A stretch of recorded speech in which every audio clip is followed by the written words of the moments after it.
दया और चौथा है पवित्रता। धर्म का चौथा रूप है पवित्रता।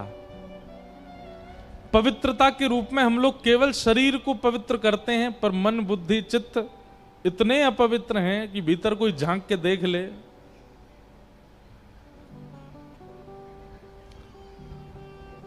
आजकल किसी की पवित्रता का दर्शन करना हो तो उसका फोन ले जाओ।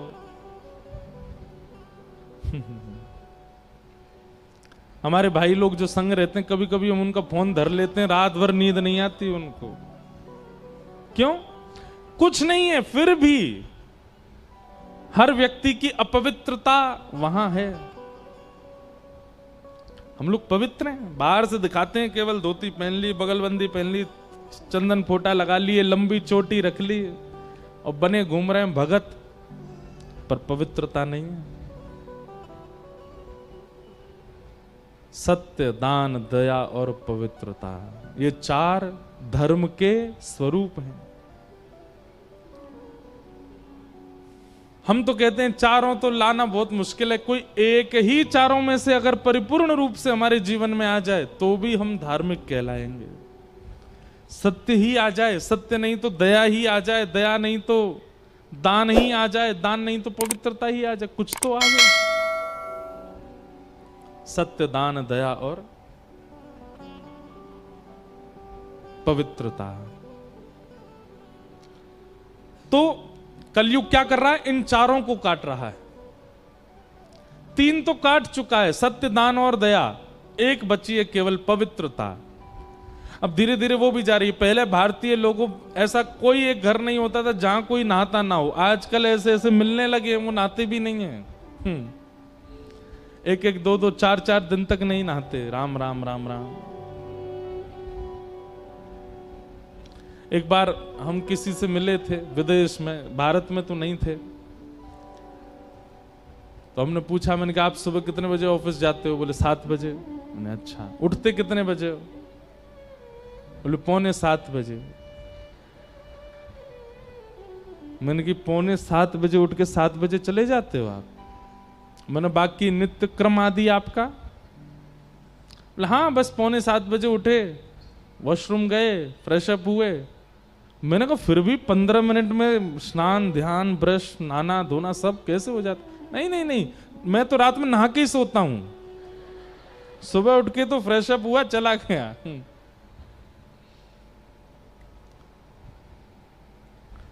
कम से कम पवित्रता के रूप में इतना बचा है कि कई लोग रोज नहाते हैं।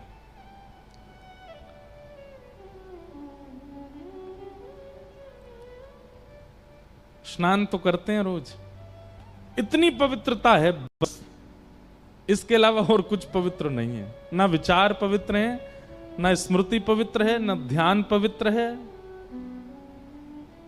ना सोच पवित्र है, ना क्रिया पवित्र है, ना भोजन पवित्र है, ना कर्म पवित्र है, ना शब्द पवित्र है, ना भाषा पवित्र है, ना बोली पवित्र। क्या पवित्र है क्या हमारे पास? केवल नहाते हम, ये पवित्र है।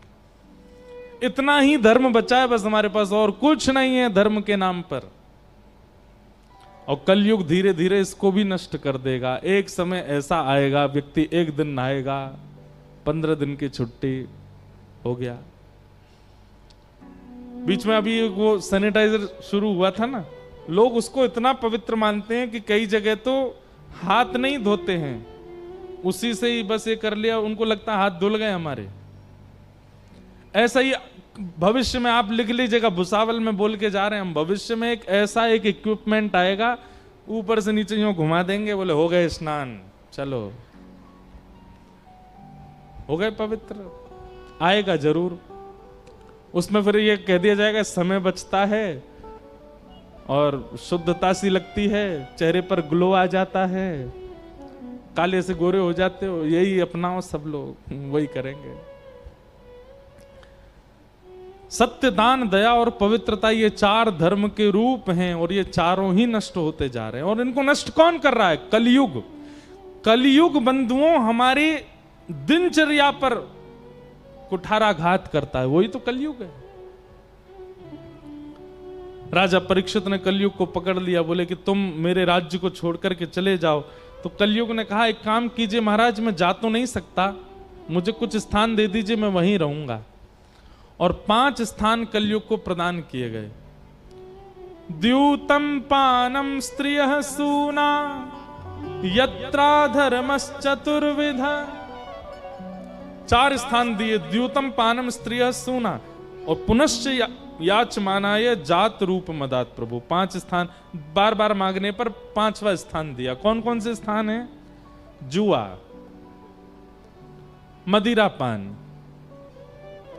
पर स्त्री पर पुरुष संग, कलेश लड़ाई झगड़ा और बिना मेहनत के कमाया गया धन। ये 5 स्थान कलयुग के हैं।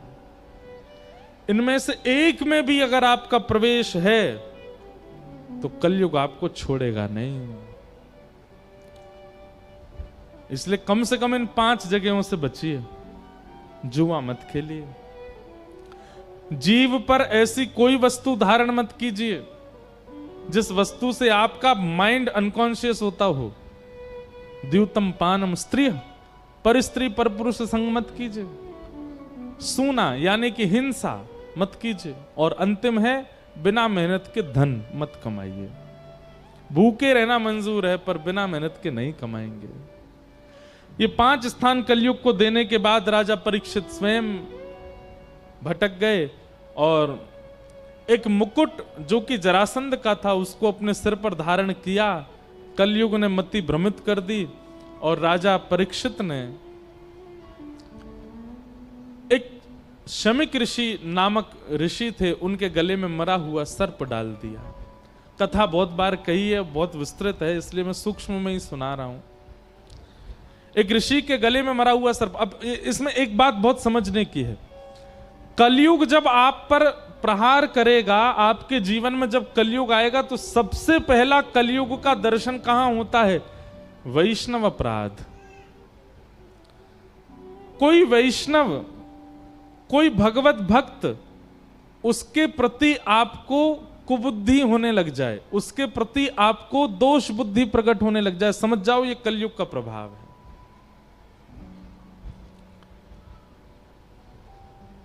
कोई भजन करता है, साधन करता है, कथा सुनाता है, मंदिर जाता है, सेवा करता है, अर्चन करता है, और आप उसको जब देखते हैं तो आपके मन में आता है ये तो पाखंडी है, ये तो नौटंकी करता है, ये तो ऐसे है, ये तो वैसे। ये कलयुग का प्रभाव है, सबसे पहला प्रभाव। वही हुआ, राजा परीक्षित ने शमिक ऋषि के गले में मरा हुआ सर्प डाल दिया। ये दृश्य शमिक ऋषि के पुत्र श्रृंगी को जब पता चला कि मेरे पिता के गले में मरा हुआ सर्प डाल दिया, उन्होंने श्राप दे दिया। आज के ठीक 7वें दिन तक्षक सर्प के दंशन से राजा परीक्षित की मृत्यु हो जाएगी। राजा परीक्षित को जैसे ही पता चला कि मुझे मृत्यु का श्राप लगा है, मुकुट उतार दिया था तो जो कुबुद्धि प्रगति थी वो शांत हो गई और राजा परीक्षित बहुत व्याकुल हो गए। अब मैं क्या करूं? अपने पुत्र को राज्य गद्दी पर बिठा करके राजा परीक्षित गंगा के तट पर चले गए और वहां संतों से जाकर के बोले जल्दी मरने वाले की मुक्ति का उपाय बताइए। तभी वहां सुखदेव जी का आगमन हुआ और सुखदेव जी ने राजा परीक्षित को भागवत की कथा सुनाई। बोलो भक्तवत्सल भगवान की। ध्यान से सुनिएगा। राजा परीक्षित कहते हैं कि जल्दी मरने वाले की मुक्ति का उपाय क्या है? तब यहां से 2 स्कंद की कथा प्रारंभ होती है और श्री सुखदेव जी महाराज बोलना प्रारंभ करते हैं। वरीयानेशते प्रश्न क्रतो लोकहितं नृप आत्मवेद सम्मतः पुंसाम् श्रोतव्यादिषु यपर। राजन, तुम मुक्ति का उपाय मत पूछो।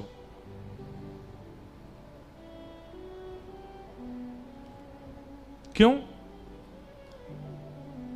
क्योंकि तुम तो परम भागवत हो और परम भागवत मुक्ति की कामना नहीं करते, वो तो भक्ति की कामना करते हैं। मुक्ति तो राक्षसों को भी मिलती है, मुक्ति तो रावण को भी मिलती है, मुक्ति तो कंस को भी मिलती है।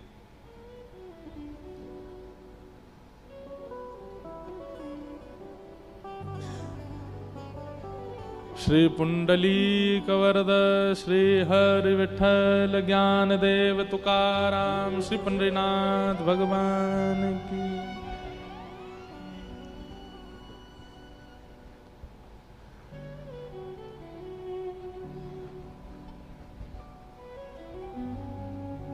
मुक्ति तो राक्षसों को भी प्राप्त होती है, और मुक्ति का और भक्ति का एक ही अंतर है। मैं कथाओं में बताया करता हूं कि मुक्ति मतलब मृत्यु के बाद ठाकुर जी का साक्षात्कार, मुक्ति का मतलब मृत्यु के बाद भगवान का दर्शन, और भक्ति का मतलब जीते जी भगवान का दर्शन। जनाबाई ने मुक्ति की कामना नहीं की, भक्ति की कामना की। मीराबाई ने मुक्ति की कामना नहीं की, भक्ति की कामना की। कर्माबाई, कर्मेती बाई, ये सब वो हैं जिन्होंने कभी मुक्ति की कामना, भगवान स्वयं श्रीमद् भागवत में कहते हैं दीयमान न ग्रहणंती, मैं 5 प्रकार की मुक्ति प्रदान करता हूं पर वो मुक्ति की कामना नहीं करते मैया, वही मेरे अनन्य भक्त हैं। भगवान कपिल बताते हैं देवूती माता को, मुक्ति की कामना नहीं करते। जनाबाई का प्रसंग आता है कि श्री जनाबाई चक्की पीसती थी रात को। आज भी आप पंढरपुर जाएंगे तो वहां गोपालपुर गांव है पास में, ऊपर जाकर के दर्शन करना, आज भी चक्की है कर्माबाई जनाबाई की।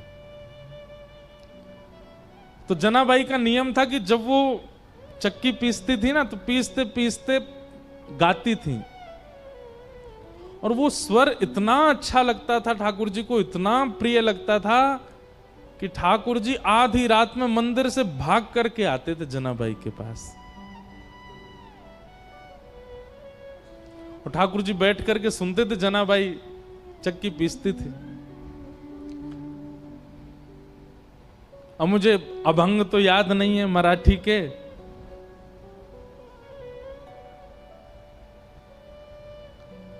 पर कोई जनाबाई का ऐसा भाव याद आएगा कभी तो होगा। अभी अगले 3 दिन में आया तो मैं सुनाऊंगा कुछ। जनाबाई गाती थी और ठाकुर जी सुनते थे बैठ करके।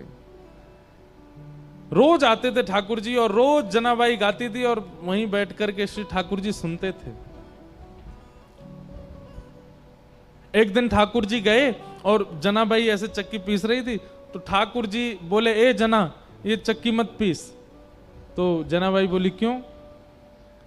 ये घर घर घर आवाज करती है तो तेरा स्वर जो है वो अच्छे से मुझे सुनाई नहीं देता, इसको नहीं पीसेगी शांति रहेगी, तेरा स्वर स्वच्छंद सुनाई देगा मुझको।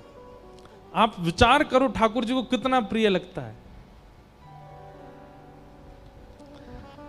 तो जनाबाई बोलती, चक्की नहीं पीसूंगी तो आटा कहां से होगा, आटा नहीं होगा तो रोटी कैसे बनेगी, रोटी नहीं बनेगी तो फिर सब खाएंगे क्या, और सब कुछ नहीं खाएंगे तो फिर मुझे डांटनी पड़ेगी, हैं आटा नहीं है।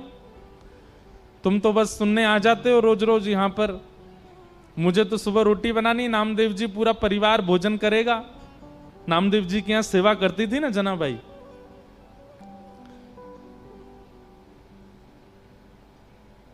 चक्की नहीं रोकती, पीसती रहती, गाती रहती। ठाकुर जी बोले, नहीं नहीं चक्की रोको, मुझे तुम्हारा स्वर सुनना है। तो जनाबाई बोलती, थोड़ा सा रह गया है, एक काम करो, अब मैं पीसूंगी तो धीरे धीरे चलेगा, तुम भी हाथ लगाओ थोड़ा सा। तो ठाकुर जी हाथ लगाते जनाबाई के साथ और साथ में बैठ करके दोनों पीसते, और पीसते पीसते जनाबाई गाती,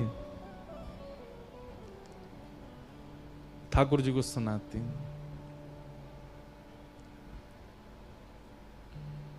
अब जब ठाकुर जी हाथ लगाते जनाबाई के साथ चक्की पिसवाते, तो ठाकुर जी इतने सारे गहने पहन के रहते हैं, वो गहने सब आगे पीछे जब ठाकुर जी हिलते तो गहनों की आवाज आती। जनाबाई बोलती, अब मेरी चक्की परेशान नहीं कर रही, तुम्हारे गहने परेशान कर रहे हैं। तो ठाकुर जी अपने सारे आभूषण उतार करके किनारे धर देते कि जनाबाई का स्वर मैं सुनता रहूं, इस स्वर के बीच में कोई और बाधा नहीं आवे।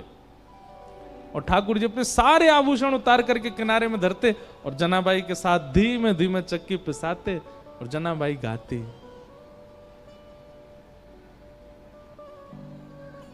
अब जनाबाई का तो पद याद नहीं, पर मीराबाई का एक पद याद है।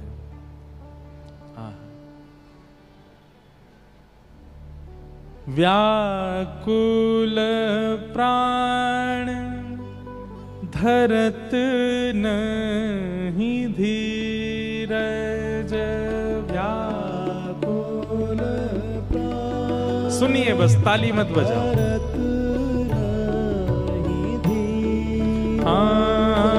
व्याकुल प्राण धरत नहीं धीरज, व्याकुल प्राण धरत नहीं धीरज। ओ मिल तू मीत सवेरा, गोविंद मिल तू।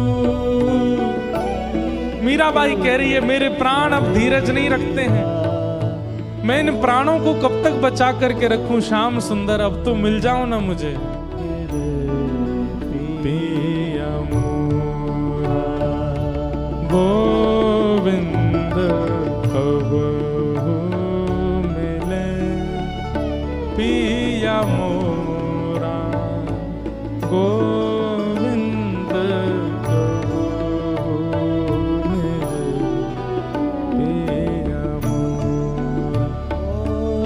देखो ये भी एक संयोग है, मीराबाई का पद है पर नेत्र बंद करके दिख जनाबाई रही।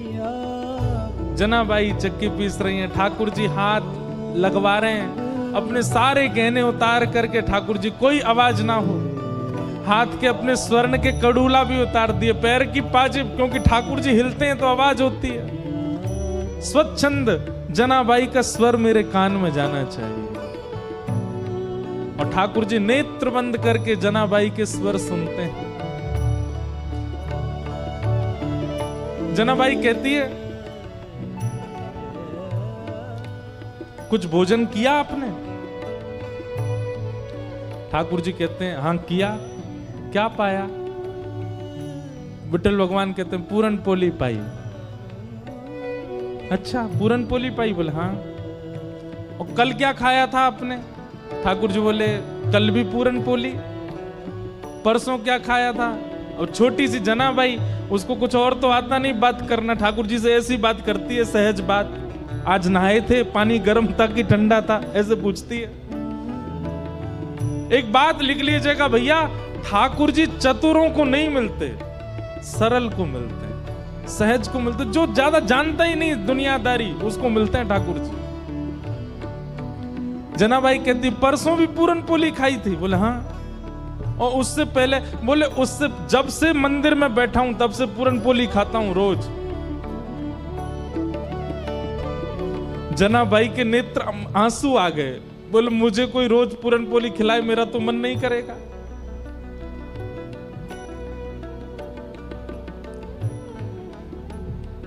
मैं कुछ बना के पवाऊं? ठाकुर जी बोले हाँ, एक शर्त पे। बोले क्या? गाते गाते बनाना, मैं सुनता रहूंगा। जनाबाई ठीक है। रात्रि का समय, सब सो रहे हैं और जनाबाई ठाकुर जी के साथ आनंद कर रही है। चूल्हा चेताती है धीरे से, हाथों से रोटी बनाती है, दाल रख देती है। ठाकुर जी बैठे हैं, जनाबाई का स्वर सुन रहे हैं नेत्र बंद करके। जनाबाई कहती है केवल सुनते रहोगे? थोड़ा हाथ बटाओ। ठाकुर जी बोले क्या करना है बताओ। लो सब सब्जी काटो थोड़ी सी। ठाकुर जी काट रहे अपने हाथ से। लेकिन शर्त एक ही है जनाबाई की, क्या? गाती रहे तू, मैं सुनता रहूं। मैं जानी ठाकुर जी को इतना प्रिय है अपने भक्त का स्वर, उसके लिए ठाकुर जी कुछ भी करेंगे। इसलिए मैं कहा करता हूं गाना प्रारंभ कीजिए, स्वर की चिंता मत कीजिए, अच्छा है बुरा है, सुरीला है बेसुरा है, गाइए। ठाकुर जी को बहुत प्रिय लगता है। कब हो मिले पिया मोरा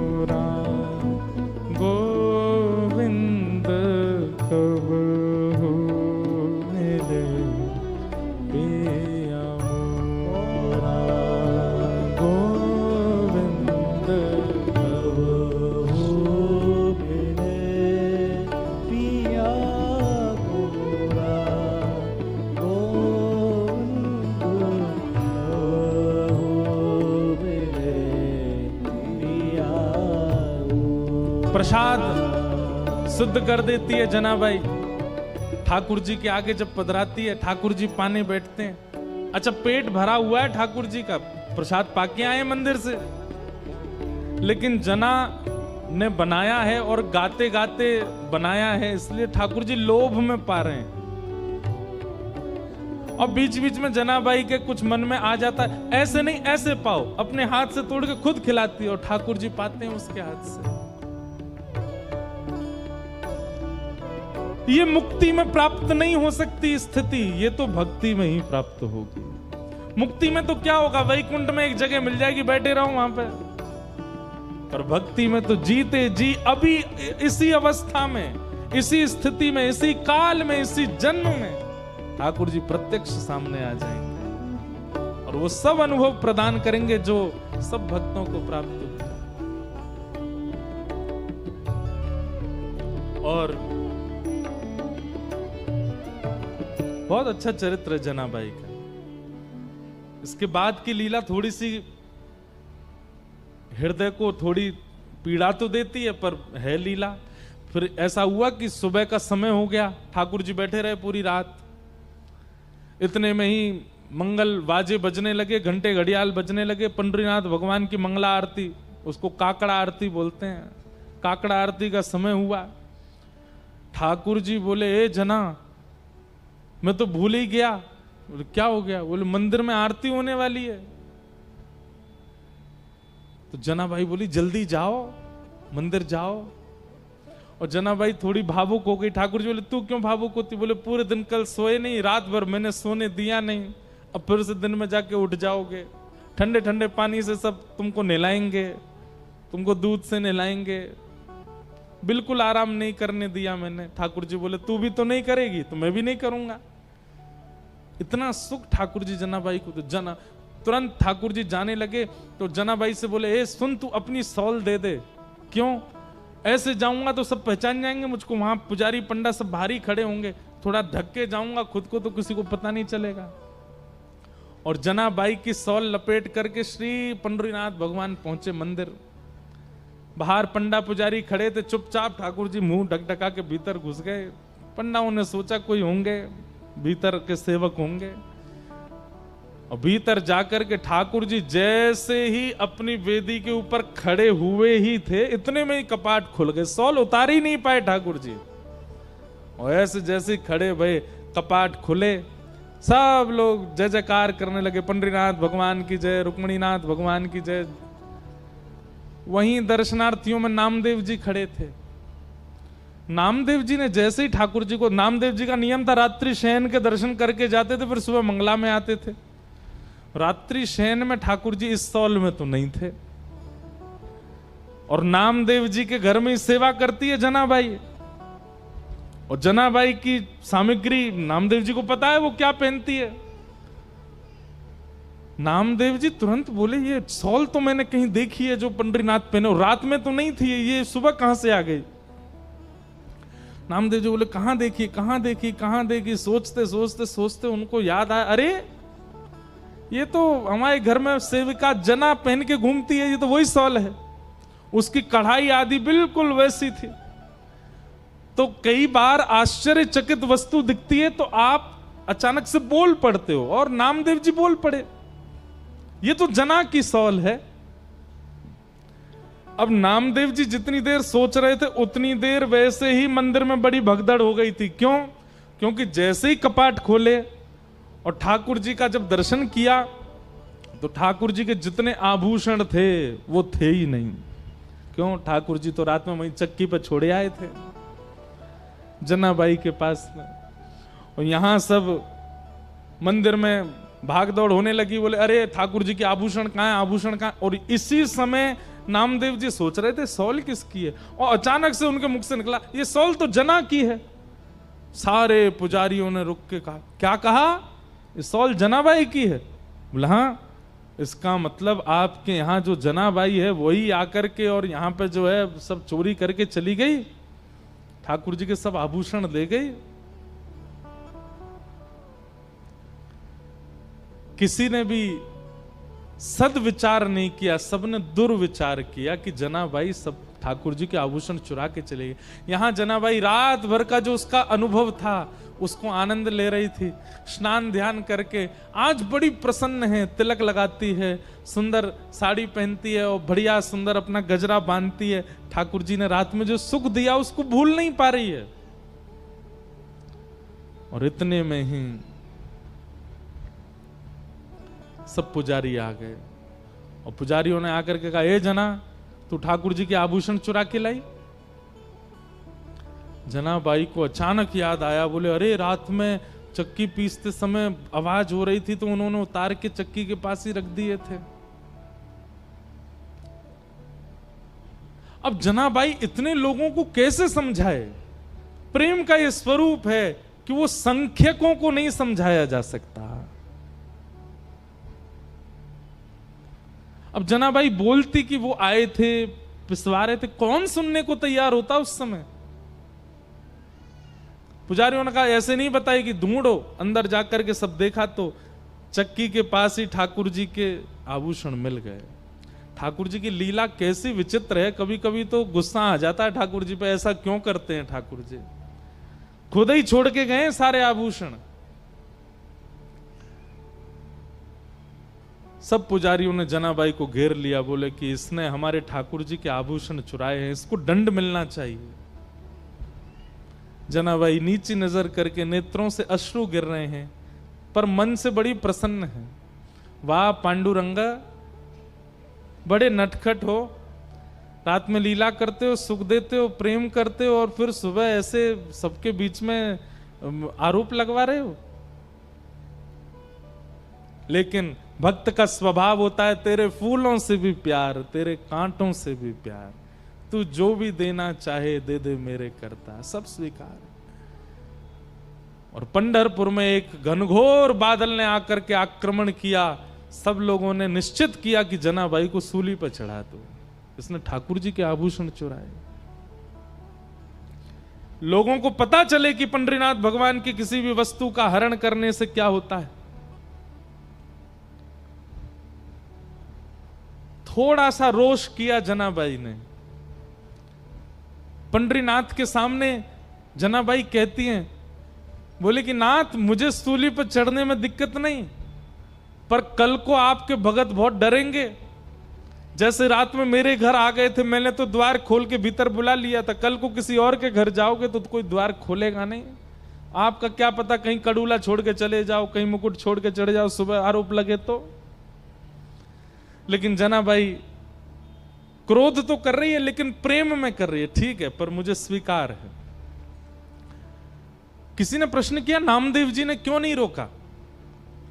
क्योंकि नामदेव जी जान गए थे कि ठाकुर जी अब जना को संसार में नहीं देखना चाहते, उसको अपने नित्य निकुंज में बुलाना चाहते हैं, वो सदा उनके पास रहे, ठाकुर जी की वो इच्छा है। सब लोगों ने सूली बना दी और जनाबाई को उस पर चढ़ा दिया। लेकिन जैसे ही जनाबाई सूली के ऊपर गई, विट्ठल को स्मरण करके नेत्र सजल हो गए। ये हो नहीं सकता है, ये ठाकुर जी होने नहीं देंगे। और इतने में ही लाखों लोगों के सामने देखते ही देखते जो सूली बनाई थी वो पिघल गई, पिघल करके अंतर ध्यान हो गई, कोई सूली नहीं थी।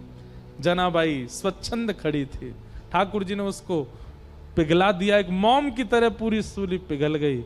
लेकिन जनाबाई अब वापस संसार में आने वाली नहीं थी और खड़े खड़े जनाबाई ने वहीं अपने देह का त्याग कर दिया और श्री ठाकुर जी की नित्य लीला में प्रवेश कर गए। आज भी जनाबाई का गोपालपुर गांव है पंढरपुर के पास, वहां सब व्यवस्थित है। जनाबाई के हाथ के थपे हुए कंडे जिनमें से विट्ठल विट्ठल स्वर आता था वो भी रखे हैं। और ठाकुर जी ने श्री नित्य लीला में प्रवेश करा दिया जनाबाई को। ठाकुर जी की लीला को कभी कोई नहीं समझ सकता, वो कब कहां क्या किस रूप में करना चाह रहे हैं। नामदेव जी के नेत्र सजल हो गए। और पता चला कि श्री जना जो है ये तो ठाकुर जी की लीला में जा चुकी है। मुक्ति मृत्यु के बाद भगवान का दर्शन कराती है, पर भक्ति तो जीते जी ठाकुर जी का अनुभव करा देती है, ठाकुर जी का संग करा देती है। श्रीमद् भागवत का उद्देश्य मुक्ति प्रदान करना नहीं है। आप अन्य साधन, अन्य ग्रंथ, अन्य स्थानों पर जाकर के मुक्ति की कामना से कुछ भी करिए, भागवत जी तो केवल भक्ति प्रदान करती है, भक्ति प्रदान करने वाला ग्रंथ। श्री सुखदेव जी महाराज परीक्षित को भक्ति प्रदान करने की भावना से कथा सुनाने लगे और पहले सृष्टि का प्रसंग सुनाया, विदुर मैत्रेय संवाद सुनाया, कपिल देवहूति संवाद सुनाया, जहां पर देवहूति माता अपने पुत्र श्री कपिल भगवान से अनेक प्रश्न करती हैं और भगवान कपिल उनके समस्त प्रश्नों का उत्तर देते हैं।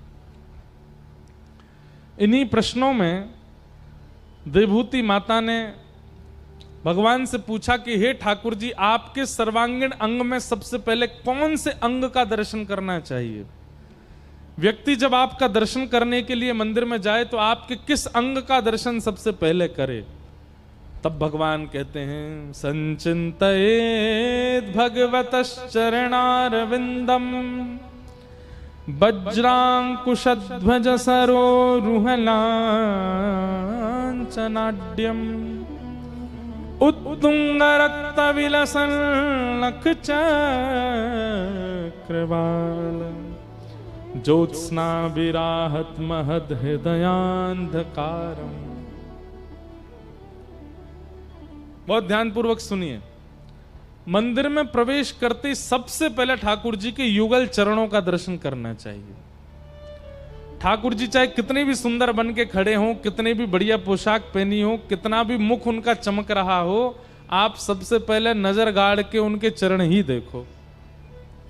कई मंदिर ऐसे वहां चरण दर्शन नहीं होते, जैसे श्री जगन्नाथ जी, अब यहां चरण दर्शन नहीं हो रहे, तो क्या करना है?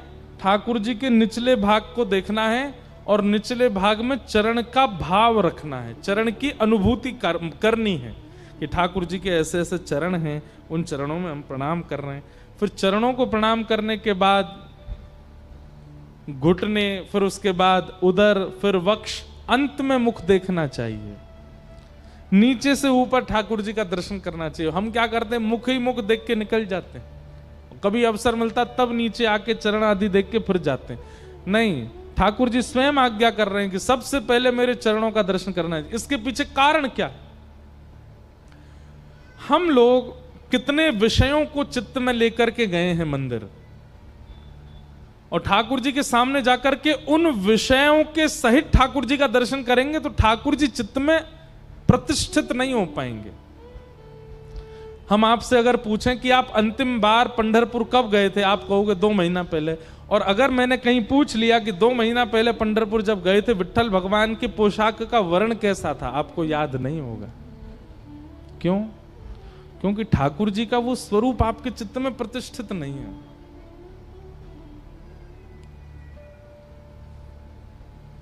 पर आपसे पूछा जाए कि जब आपका ब्याह हुआ था तब आपकी पत्नी ने कौन से कलर की साड़ी पहनी थी ब्याह पे, आपको याद होगा।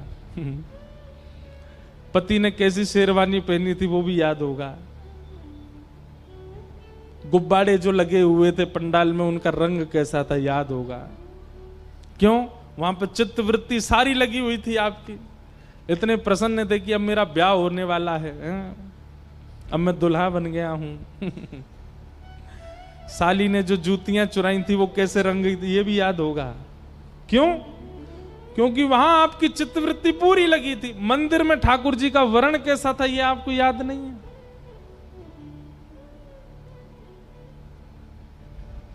महाराज कोई पूछ ले तो प्रेमी का तो स्वरूप ऐसा होता है कि वो 2 साल पहले अपने प्रियतम को मैंने कैसे देखा था उसको याद होता है। हमको क्यों याद नहीं रहता ठाकुर जी कैसे थे? हमारी कथा हुई थी पंढरपुर में। श्री पंडरीनाथ भगवान के रोज दर्शन करने जाते थे और प्रत्येक दिन की स्मृति है कि कौन कौन से वर्ण के वस्त्र ठाकुर जी पहनते थे, कौन से दिन कैसी पाग होती थी, कैसी पोशाक होती थी, कैसी माला होती थी, सब याद है। और ये याद करना नहीं पड़ता, ये कोई पढ़ाई थोड़ी है कि याद करना है बैठ के आपको। मंदिर दर्शन करने गए, बाहर रटते जा रहे हैं नीली पोशाक, नीली पोशाक, नीली पोशाक, नीली पोशाक। प्रेम जहां होता है वहां याद नहीं करना पड़ता, वो अपने आप छप जाता है चित्त में। ऐसी छपाई हो ठाकुर जी के दर्शन के चित्त में, उसके लिए सबसे पहले चरणों का दर्शन करो। क्यों? क्योंकि चरणों में इतने सारे ठाकुर जी के चिन्ह बने हुए हैं। वज्रांकुश ध्वज सरोरुहलांचनाड्यम, वज्र बना है, अंकुश बना है, ध्वज बना है, गदा बनी है। इन सब चिन्हों से क्या होता है, हमारे मन में जितने भी विकार होते हैं, जितने भी हमारे मन में और भावनाएं चल रही होती हैं, वो सब शांत हो जाती हैं। और चरणों के दर्शन से जब सब शांत हो जाते हैं तो रिक्त यानी कि स्वच्छंद, स्पष्ट, खाली हृदय में फिर ठाकुर जी छप जाते हैं, विराजमान हो जाते हैं। फिर भूल नहीं पाते आप उस स्वरूप को। इसलिए ठाकुर जी कहते हैं मंदिर में सबसे पहले मेरे चरणों का दर्शन करना चाहिए। और हम एक प्रैक्टिकल बताएं आपको, करो तो हम बताएं, बहुत बहुत बहुत लोगों ने हमको बताया कि इससे उनको लाभ मिला। जैसे भुसावल में जिस मंदिर भी आप जाते हो, नियमित रूप से 5 दिन जाइएगा और 5 दिन ठाकुर जी का मुख मत देखिएगा, केवल चरण देखिएगा। पहले दिन, दूसरे दिन, रोज जाना है, केवल चरण देख। आपका मन नहीं मानेगा बिना मुख देखे, लेकिन दृढ़ निश्चित होके जाइएगा, मुख देखना ही नहीं, मुझे चरण देखने। आप 5 दिन केवल चरणों का दर्शन कीजिए। 6वें दिन और या फिर 5वें दिन की रात्रि में ही स्वप्न में ठाकुर जी अपना मुख खुद दिखाने आएंगे आपको और कह देंगे, क्यों रे तू आवे मुंह देखे ना आए, मेरा मुख ना देखे, मैं ऐसो पाग पहन के बैठो रहूं, ऐसो श्रृंगार करूं। करके देख लीजिएगा। 5 दिन अपना हृदय और मन, भोजन आहार बहुत शुद्ध रखिएगा और नित्य केवल चरण देखिए ठाकुर जी के। ठाकुर जी के श्री चरण इतनी योग्यता रखते हैं कि ठाकुर जी के बिना मुख देखे आपको मुख का अनुभव हो जाएगा। कैसे हैं? मीराबाई कहती हैं, चरण कमल को नित प्रति देखूं। मीराबाई नित्य श्री अपने गिरधर गोपाल के चरण देखती रहती है। ठाकुर जी के चरण साधारण नहीं है। हमारे बिहारी जी में तो, वृंदावन में तो साल भर में एक ही बार होते हैं चरण दर्शन, अक्षय तृतीया को। पूरे साल ठाकुर जी के चरण नहीं दिखाते, साल में एक ही। क्यों? मूल्यवान वस्तु है, तभी तो एक ही बार दिखती है। चरण बड़े लाभकारी। जहां जहां ठाकुर जी के चरण दर्शन होते हैं वहां पे आप सौभाग्यशाली मानिए कि चरण दिख रहे हैं और नित्य उनको देखिए। राधा रमन जी के चरण दर्शन होते हैं, राधा वल्लभ जी के चरण दर्शन होते हैं, पंडरीनाथ भगवान के तो चरण पकड़ने का अवसर मिलता है। हम अगर आपकी जगह महाराष्ट्र में रह रहे होते या जन्मे होते ना, हफ्ते 2 हफ्ते में एक चक्कर तो पंढरपुर का लगाते। साक्षात ठाकुर जी के चरण छूने को मिलते हैं वहां पे। ताली जितनों ने बजाई है ना, बना लो नियम, महीना में एक बार तो पंढरपुर जाया करो। आपके महाराष्ट्र का यदि वृंदावन कहीं है तो वो पंढरपुर है, श्री पंढरपुर धाम। चंद्रभागा जी साक्षात श्री यमुना जी हैं और श्री पंडरीनाथ साक्षात कृष्ण, कृष्ण ही है। मुझे दुनिया से नहीं कोई काम, मुझे दुनिया से नहीं कोई काम,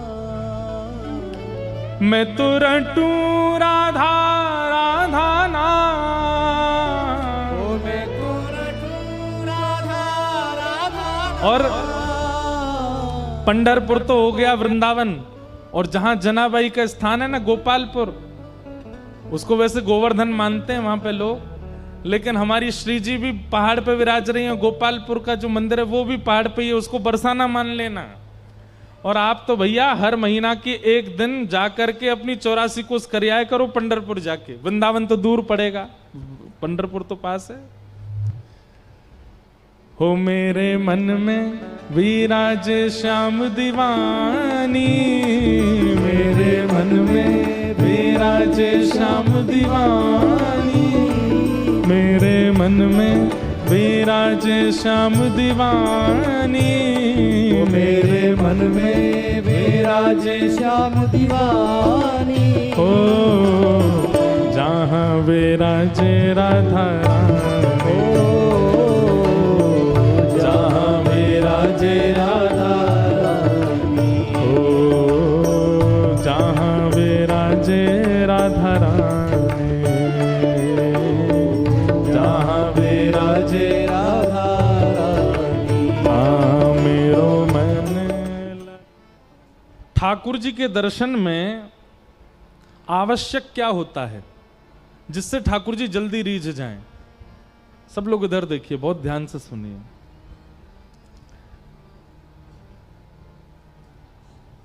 प्रहलाद जी महाराज भागवत जी में कहते हैं, न दानम न तपोनिज्य न शौचम न व्रतानि च प्रीयते मलया भक्त्या हरिरन्यत विडंबनम।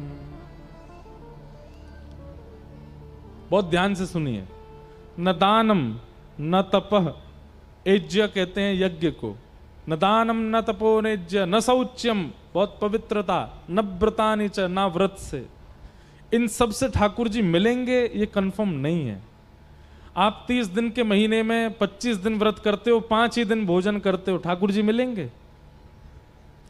दिन में 4 बार स्नान करते हो, सुबह उठ के फिर स्नान, शाम दोपहर में फिर स्नान, शाम को फिर स्नान, रात्रि सोने से पहले फिर स्नान, इतनी पवित्रता का ध्यान रखते हो, ठाकुर जी मिलेंगे? नहीं मिलेंगे। आप बहुत दान करते हो, ठाकुर जी मिलेंगे? नहीं मिलेंगे। कंफर्मेशन नहीं है ये, तो बस ये कि आप कर लीजिए, आपको पुण्य भले ही मिल जाएगा, आप शुद्ध हो जाओगे, आपके पाप कट जाएंगे, पर ठाकुर जी की प्राप्ति इन सबसे प्रमाणित नहीं है। न दानम न तपोनेज्य न शौच्यम न व्रतानि च।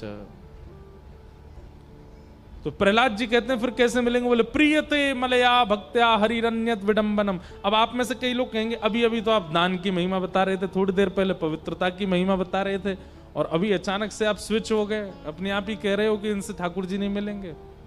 हमारी बात बहुत ध्यान से सुनना। आपने हमसे कहा महाराज जी हमारे घर आओ भोजन करने, हमने कहा ठीक है। आपने कहा सुनिए सुबह कुछ पाके मत आइएगा, थोड़ा थोड़ा जगह रख के आना, हम बहुत सारा सामान बनाएंगे। हमने कहा ठीक है। अब हम सुबह ना तो बाल भोग किया ना राज भोग किया, सीधे रात्रि में प्रसाद पाने, कथा के बाद वैसी भूख बहुत लगती है, आ गए घर। आपने इतनी बड़ी थाल रख दिया सामने, बोले ये महाराज जी तोरई की सब्जी है, घिया की सब्जी, पनीर की सब्जी, मटर की सब्जी, और ये उसकी सब्जी उसकी सब्जी, सब्जियां बना दी 8 प्रकार की। हम अभी प्रतीक्षा कर रहे हैं और भी कुछ आ रहा होगा। अब मिष्ठान आया, ये गुलाब जामुन, रसगुल्ला, बर्फी, ये पेड़ा आदि आदि। उसके बाद नमकीन आई, ये रतलामी भुजिया, ये बीकानेरी भुजिया, ये वहां का पापड़, ये महाराष्ट्र का पापड़, ये वो पापड़। और सब पधराने के बाद आप हाथ जोड़ के बैठे, पाइए। हम कहे भले आदमी रोटी तो दीजिए। आप बोले सब बनाया, रोटी ही नहीं बनाई है, बस आपके लिए सब कुछ तैयार किया पर रोटी नहीं बनाई है हमने। बताइए, बहुत भूखा व्यक्ति हो उसको केवल आप सब्जियां प्रदान कर दो, या कोई भोजन पाने बैठा हो सब्जी से कह दो पेट भरो अपना, तृप्त नहीं हो पाएगा। खा तो लेगा लेकिन तृप्ति का अनुभव नहीं होगा। ठीक वैसे ही आप यज्ञ करते हैं, आप व्रत करते हैं, आप दान करते हैं, आप पवित्रता का ध्यान रखते हैं, सब कुछ करते हैं, पर ठाकुर जी की प्रिय लगने वाली प्रियते मलया भक्त्या निर्मल भक्ति नहीं करते हैं ठाकुर जी की, ठाकुर जी तृप्त नहीं होते। फिर ठाकुर जी कहते हैं इसने सब्जियां तो खूब पवा दी, मिठाइयां तो खूब पवा दी, रोटी नहीं पवा रहा है। और कोई बहुत भूखा व्यक्ति हो उसको आप बहुत सब्जियां मत दो, लेकिन उससे कह दो भैया रोटी तो रखी है घर में। बहुत भूखा व्यक्ति पानी से रोटियां भी खा लेगा और रोटी से तृप्त हो जाएगा। ठाकुर जी की तृप्ति के लिए निर्मल भक्ति चाहिए। अन्य साधन तो फिर उसको सजाने के लिए, उसकी प्रेजेंटेशन के लिए और स्वाद बढ़ाने के लिए होते हैं। बाकी तृप्ति तो रोटी से ही होती है, तृप्ति तो भक्ति से होती है ठाकुर जी की। ध्रुव जी महाराज ने 5 वर्ष की आयु में ठाकुर जी को प्राप्त कर लिया। यहां लोग 5-5 हजार साल तक तपस्या करके जा चुके हैं, भारत में ठाकुर जी नहीं मिले। 5 वर्ष में 5 महीने के तप ने भगवान को प्रकट कर दिया। इससे क्या प्रमाणित होता है कि बहुत लंबे समय तक भजन करना, इससे ठाकुर जी मिलते हैं? नहीं। कई लोग कहते हैं 4 घंटे महाराज जी रोज पूजा करता हूं मैं, सुबह 5 बजे बैठ जाता हूं ठाकुर जी के सामने, और मैं उठते कितने बजे? 9 बजे उठता हूं। फिर चाहे इस बीच में ब्रह्मा आ जाए मैं हिलता नहीं हूं। कई लोग बहुत गाते हैं अपने भजन को। आप समय कितना लगा रहे हो ठाकुर जी के आगे, ये बड़ी बात नहीं है। जितना लगा रहे हो उतने में ठाकुर जी से प्रेम कितना बढ़ रहा है, ये बड़ी बात है। हम नियम करते हैं, बस नियम पूर्ति होती है हमारी। अब ये करना है, अब ये करना, अब इनको नहलाना है, अब इनको तिलक लगाना, अब चंदन लगाना, अब अगरबत्ती घुमानी, अब ये सब पूजा है। और ठाकुर जी पूजा से नहीं, सेवा से मिलते हैं। और सेवा में अगर एक क्षण भी दिया जाए तो 4 घंटे पर भारी पड़ेगा। प्रहलाद जी, ध्रुव जी महाराज ने वर्षों तक तपस्या नहीं की, लेकिन 5 महीने में वो किया जिससे ठाकुर जी प्रसन्न हो गए। लिख लीजिएगा, ठाकुर जी को प्रसन्न करने के लिए सबसे ज्यादा भक्ति में आवश्यक क्या होता है? उत्कंठा। क्या होता है? उत्कंठा। कई लोग तो जानते ही नहीं होंगे उत्कंठा का मतलब क्या होता है। अब देखो, शुद्ध हिंदी में बोल रहे हैं तो आपको समझ नहीं आएगा, और अभी हम उर्दू का एक शब्द बोलेंगे सब समझ जाओगे। तड़प सब जान गए। हम कहते हैं कि हम हिंदू हैं। उत्कंठा, व्याकुलता, विचलनता। अब इनसे आप नहीं समझे, उर्दू के 2 शब्द बोलेंगे उससे समझ जाओगे। उत्कंठ, तड़प और जिद, इससे आप समझ गए। थोड़ा ये शब्द है ना, इन शब्दकोशों को भी सीखिए। भक्ति में कितना समय आप लगा रहे हो वो जरूरी नहीं, पर जितना समय लगा रहे हो उसमें कितने उत्कंठित हो वो आवश्यक है। उसमें कितने व्याकुल हो। जनाबाई की भक्ति हो चाहे मीराबाई की भक्ति हो, उनकी भक्ति में समय प्रधान नहीं था, उत्कंठा प्रधान थी। ठाकुर जी के प्रति जो चित्त में व्याकुलता है, उस व्याकुलता से ठाकुर जी आते थे। नामदेव जी की व्याकुलता से ठाकुर जी प्रकट होते थे। हमारी भक्ति में सब कुछ है, उत्कंठा छोड़ के। जिद नहीं है ठाकुर जी से, हट नहीं है ठाकुर जी से मिलने का। आपको पता है, आज जनाबाई को बहुत याद आ रही। जनाबाई पंढरपुर कैसे आई थी? आषाढ़ी एकादशी के दिन अपने माता पिता के साथ आई थी। एकादशी को इतनी भीड़ होती पंढरपुर में। जनाबाई पहले ही सोच के आई थी कि मैं एक बार पंढरपुर जाऊंगी ठाकुर जी के पास, और सदा उन्हीं के पास रहूंगी। ऐसा कोई योग बने कि मैं कभी लौट करके ना आऊं वहां से। और अब कई कथाएं सुनी हमने। एक जगह तो ऐसा सुना माता पिता बाल्यकाल में चले गए थे, पर एक कथा हमने ऐसी सुनी। कैसी? कि जनाबाई अपने माता पिता के साथ गई और इतनी भीड़ थी कि अपने माता पिता से बिछुड़ गई। हाथ छूट गया पिताजी का, खो गई। अब माता पिता तो व्याकुल हैं, हमारी लाली कहाँ है, लाली कहाँ है। और जनाबाई जैसे ही माता पिता से बिछड़ी नाचने लगी, खुश हो गई। बोले अब अच्छा, अब यहीं रहूंगी मैं। और चंद्रभागा के तट पर जाकर के बैठ गई। इतनी प्रसन्न है कि अब मेरा परिवार पंढरपुर ही है।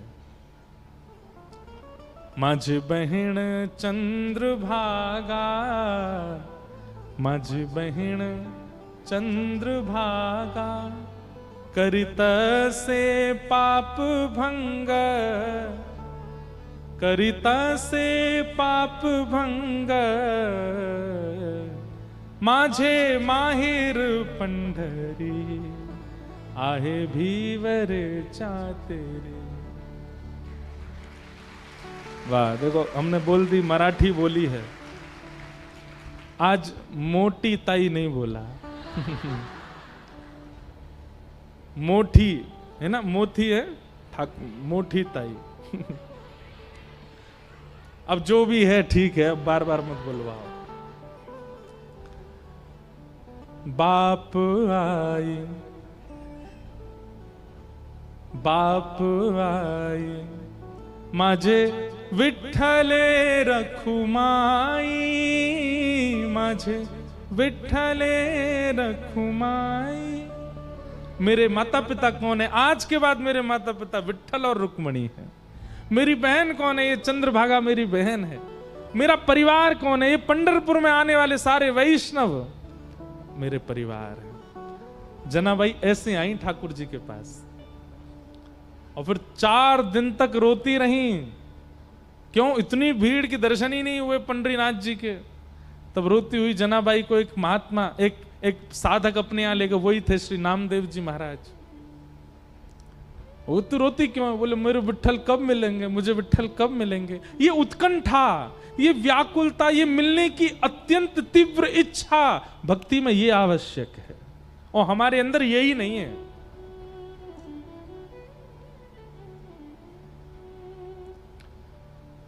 आप कथा सुनने आए हैं तो कहीं ना कहीं इसके पीछे आपकी इच्छा है कि भाई महाराज जी की हमने कथा सुनी है तो सुनने जाएंगे। चलो फ्री टाइम है, एग्जाम हो गए बच्चों के, सुनने जाएंगे। नव साल, नव वर्ष चल रहा है, रामनवमी आ रही है, नवरात्रि है, पुण्य बढ़ेगा, कथा सुनने जाएंगे। उत्कंठा से कितने लोग आए हैं, व्याकुलता से कि कथा में ऐसा कुछ सुनने में आ जाए, ऐसा कोई भाव हमारे अंदर आ जाए कि हमें साक्षात पंडरीनाथ के भुसावल में ही दर्शन हो जाए। ये व्याकुलता सबकी नहीं है, और जिसकी है वो सौभाग्यशाली। भक्ति लिख लीजिएगा, पवित्रता नहीं है चलेगा, दान नहीं है चलेगा, व्रत नहीं है चलेगा। हम ज्यादा व्रत नहीं कर पाते, हम अपनी एकादशी व्रत करते, बस एकादशी व्रत करते हैं, रामनवमी व्रत करते हैं, जन्माष्टमी व्रत करते हैं। अब कई लोग मुझे बोले नवरात्रि, मैंने कहा भाई देखो ये बना नहीं रहे, यही व्रत है हमारा। और ज्यादा भूखे रहनी, भूखे भजन ना होए गोपाला, व्रत ज्यादा नहीं हो सकता। हमारे लाल जी भी नहीं करते तो हम भी नहीं करते। लेकिन अच्छा एक बात बताऊं, मैं कथा में एक बात पर बहुत जोर देता हूं कि आदमी जीव का व्रत करता है कि इसको साबूदाना खिलाएंगे, इसको खिचड़ी खिलाएंगे, इसको अन्न नहीं खिलाएंगे। भाई सबसे बड़ा एक बात बता दें, आज सबसे बड़ा व्रत क्या है, इसका व्रत करके दिखा दो। अन्न छोड़ना बड़ी बात नहीं रह गई आज के डेट में। आपको पता अन्न व्रत की प्रथा क्यों शुरू हुई थी? क्योंकि प्राचीन काल में भोजन ही था, व्यक्ति के पास और कुछ नहीं था। वो मेहनत करता था भोजन पाने के लिए, इतना खाता था, सुबह भी खाता, दोपहर में भी खाता, मध्याह्न में भी खाता, बीच में और खाता, फिर रात में फिर खाता, सोने से पहले फिर खा लेता। इसलिए हमारे आचार्यों ने कहा भाई इतना भोजन करेगा व्यक्ति तो इसके कोई व्रत बनाओ। फिर व्रत बना दिए, एकादशी का व्रत, सोमवार का व्रत, मंगलवार का व्रत, ये व्रत, ताकि अन्न कम खाएगा तो कम से कम स्वस्थ रहेगा। इसलिए व्रत में अन्न त्याग बनाया। पर अब जमाना बदल गया है। कई बच्चे ऐसे हैं वो सो के ही 2 बजे उठे, ना तो उन्होंने नाश्ता किया ना उन्होंने दोपहर का भोजन किया। व्रत तो आधा दिन का वैसे ही हो गया उनका। व्रत करना कोई बड़ी बात नहीं है आज के दिन। कोई बहुत इतराया मत कीजिए वो लोग जो 9 दिन का व्रत करते हैं, तो हम 9 दिन हो गए अन्न नहीं खा रहे। मैं मानूं तब आपको कि फोन छोड़ के दिखाओ 9 दिन के लिए। महाराज एक बात बता दें आपको, आगामी सावन के महीने में 16 सोमवार आपने अगर फोन नहीं छुआ, इंटरनेट नहीं चलाया, 16वें सोमवार के दिन शिवलिंग में से महादेव प्रकट हो जाएंगे। मैं प्रसन्न हो गया, वरदान मांग ले, क्या चाहिए तुझे मांग बेटा। व्रत उसका किया जाता है जिस वस्तु के आप बहुत आदी हो चुके हो। मैं तो अपने श्रोताओं से कहता हूं कि हर एकादशी पर अपनी नई इंद्रिय का व्रत किया करो। कभी कभी जीव का व्रत, कभी कानों का व्रत। कान का व्रत कैसे? इन कानों से आज संसार की बात ही नहीं सुनेंगे, केवल भगवत चर्चा सुनेंगे, हो गया कान का व्रत। नेत्रों का व्रत, आज इन नेत्रों से कुछ और देखेंगे ही नहीं, केवल श्याम सुंदर से संबंधी वस्तु देखेंगे, नेत्रों का व्रत। हाथों का व्रत, क्या इन हाथों से आज केवल सेवा करेंगे, अपने घर के मंदिर की सेवा, अपने नगर के मंदिर की सेवा, संतों की सेवा, रसिकों की सेवा, साधुओं की सेवा। पैरों का व्रत, आज क्या करेंगे? बोले सूर्योदय से सूर्यास्त तक केवल ठाकुर जी की प्रदक्षिणा करेंगे, नृत्य करेंगे, कीर्तन करेंगे। ऐसे व्रत कीजिए। एकादशी पर अन्न में पाप का निवास होता है, वो तो स्वाभाविक बात है कि उस दिन अन्न नहीं खाना चाहिए, पर व्रत तो बहुत सारी चीज हैं, इनको त्याग करके दिखाओ तो आपके व्रत से ठाकुर जी प्रसन्न हो जाएं। तो भक्ति में क्या होनी चाहिए? उत्कंठा। भक्ति में क्या होनी चाहिए? व्याकुलता। भक्ति में क्या होनी चाहिए? तीव्रता। मिलने की, आपको समझ आए तो भाषा में कहूं जिद, तब ठाकुर जी मिलते हैं। ध्रुव जी की भक्ति में वही जिद है। एक महीना फल खा करके किया, दूसरे महीना पत्र खा करके किया, तीसरे महीना श्वास हवा पी के किया, चौथे महीना श्वास ही रोक दी अपनी, पांचवें महीना ठाकुर जी प्रकट हो गए सामने। क्यों? जिद है, ये तड़पन है, ये उत्कंठा है, व्याकुलता है, इसलिए ठाकुर जी आ गए। ठाकुर जी ने आकर के वरदान दिया, सबने कल सुनी थी कथा में। इस प्रकार ध्रुव जी महाराज के वंश को हम प्रणाम करते हैं। समय भाग रहा है, कई लोग तो बेचारे यहाँ 3 बजे से आके बैठ जाते हैं, हमको बड़ी दया आती है, इसलिए हम जल्दी जल्दी प्रसंग कह दें। आज ठाकुर जी का जन्मोत्सव होना है। आगे श्री पृथु महाराज का चरित्र सुनाया। पृथु के कारण ही धरती को पृथ्वी कहा जाता है। भगवान के अवतार थे श्री पृथु महाराज। इन्होंने अनेक यज्ञ किए और भगवान से 1000 सहस्त्र कान मांगे ताकि दर्शन, आपकी कथा सुन सकें। पुरंजनोपाख्यान आदि सुनाए गए। श्री भरत जी महाराज जड़ भरत बने और रहुगण के कई भावों का इन्होंने निराकरण किया। आदि आदि ये सब कथा सुनाई गई। भूगोल खगोल का वर्णन, नरकों का वर्णन किया गया। बहुत ध्यानपूर्वक सुनिएगा। नरक जाने वाले के 6 लक्षण हैं।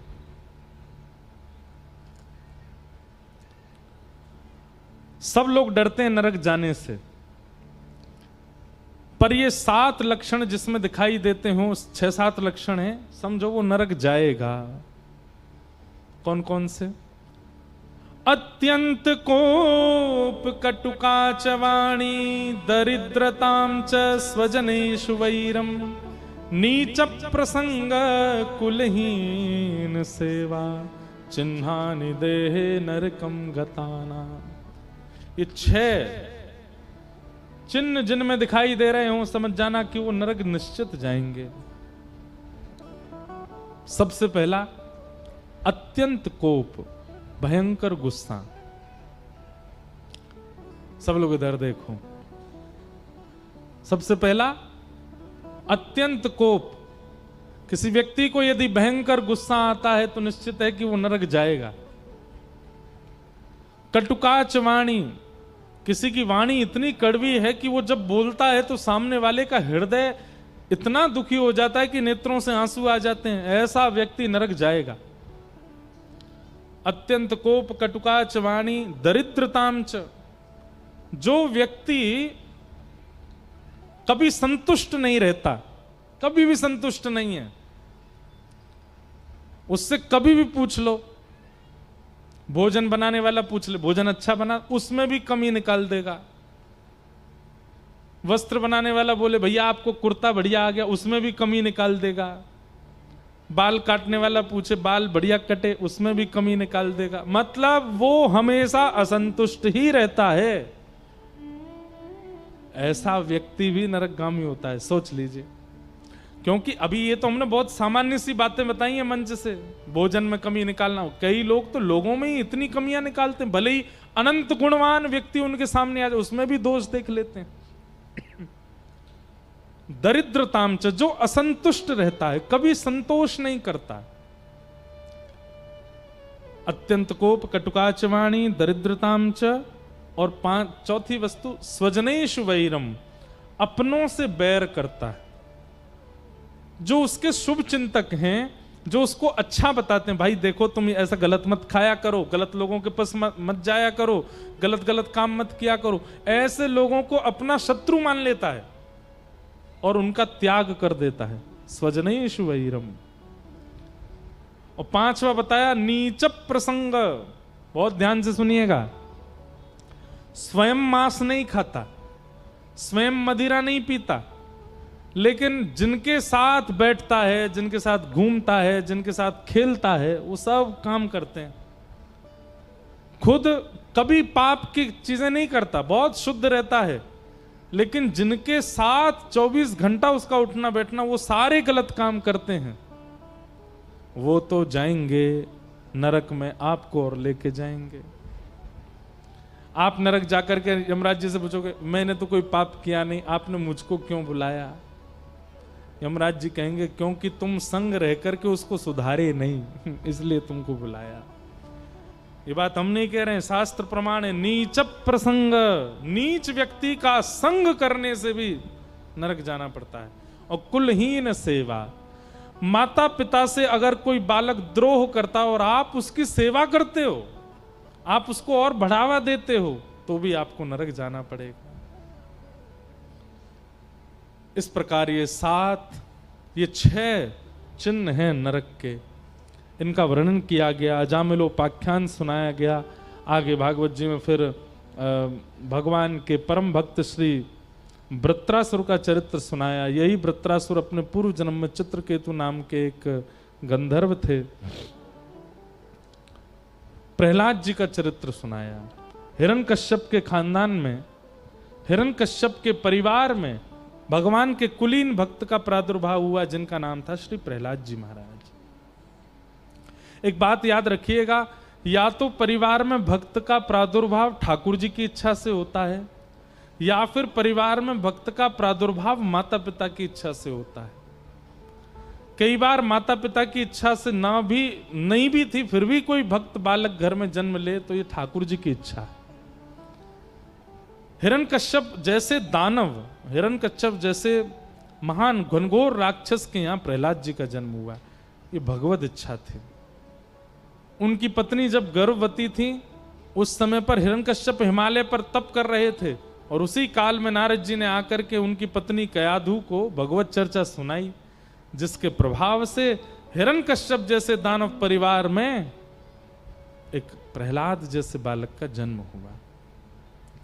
प्रहलाद जी जब 5 वर्ष के हो गए, तब हिरण्यकश्यप हिमालय से लौट करके आया, और आकर के अपने पुत्र को जब पहली बार देखा, गोद में ले लिया। बहुत प्रेम करते थे अपने पुत्र से।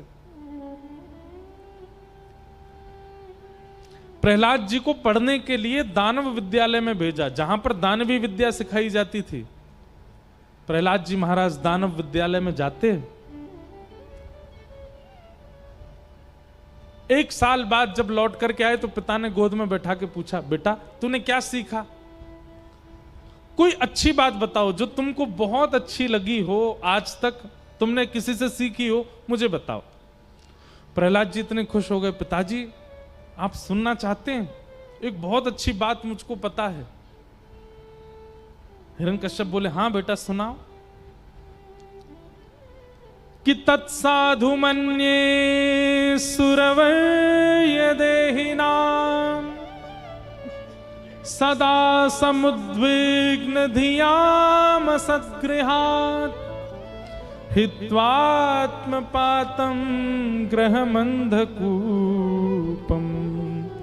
वनं गतो यद्धरिमाश्रयेत। पिताजी,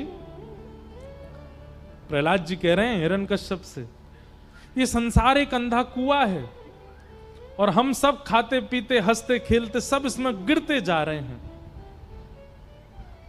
पिताजी, इस कुएं में गिरकर के प्राणों का त्याग कर देना और जीवन को निरर्थक करने से अच्छा है इस कुएं में कूदने से पहले हित्वात्म पातम ग्रहमंद कूतम वनम गतो यदरिमाश्रयेत, वन में जाकर के हरि का स्मरण करना चाहिए।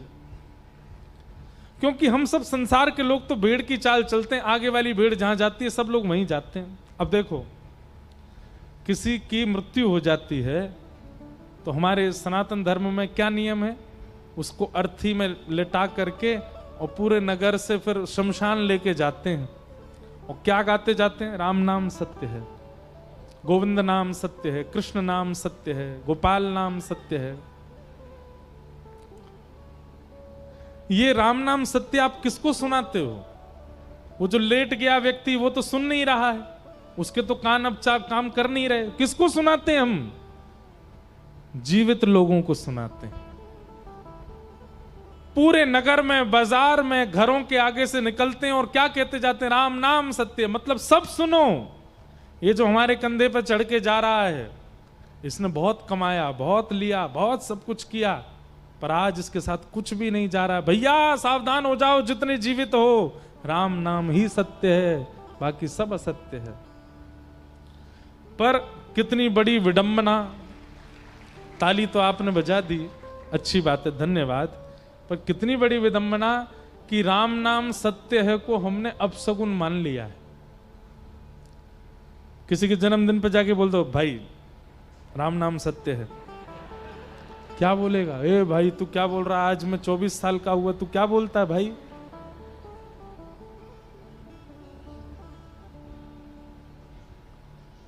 किसी को उपहार में लोग फ्रेम बना करके देते हैं, उसमें कुछ ना कुछ लिख करके देते हैं। कई लोगों के नए घर में प्रवेश होते हैं तो स्लोगन्स वाले अच्छे अच्छे वो पोर्ट्रेट देते हैं, तो अपने घर में लगावे, बढ़िया एम्ब्रॉयडरी लिखवा करके ले जाओ, राम नाम सत्य है। किसी के गृह प्रवेश में ही दे दो, ले भाई। महाराज सामने वाला व्यक्ति इतना घबरा जाएगा, मेरा गृह प्रवेश हुआ, तू क्या बोल रहा है? हमने संसार के सबसे बड़े सत्य को असत्य मान लिया, अपशगुन मान लिया। इससे बड़ा दुर्भाग्य क्या है हमारा?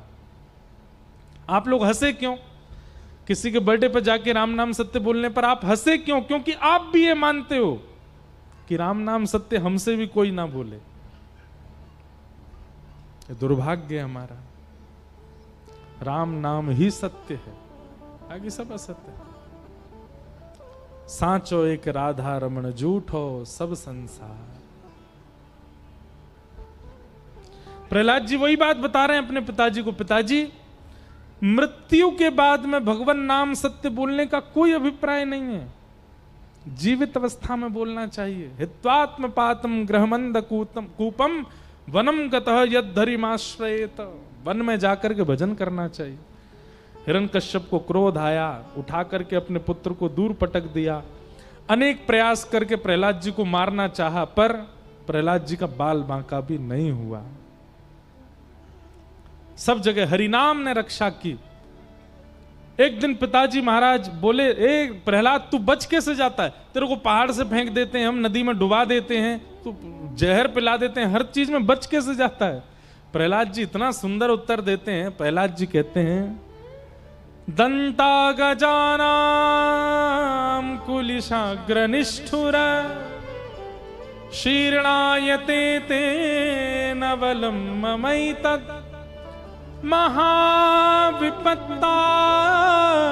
विनाशनोयम जनार्दनानुस्मरणानुभाव। प्रहलाद जी कहते हैं, भैया इतनी बड़े बड़े प्रयासों से भी मेरी मृत्यु नहीं हुई। क्यों? क्योंकि मेरे इष्ट का नाम मेरी जीभ पर रहता है। सोचो, जिनका नाम मेरी रक्षा कर रहा है वो स्वयं प्रकट हो गए तो क्या होगा? जिनके नाम में इतनी सामर्थ्य है कि मैं सारी परिस्थितियों से सुरक्षित बच करके आ गया, कभी अगर वो प्रत्यक्ष मेरे सामने प्रकट हो गए या तुम लोगों के सामने आ गए, तो जिनका नाम इतना प्रभावशाली, वो प्रत्यक्ष कितने प्रभावशाली होंगे, विचार करो। और एक दिन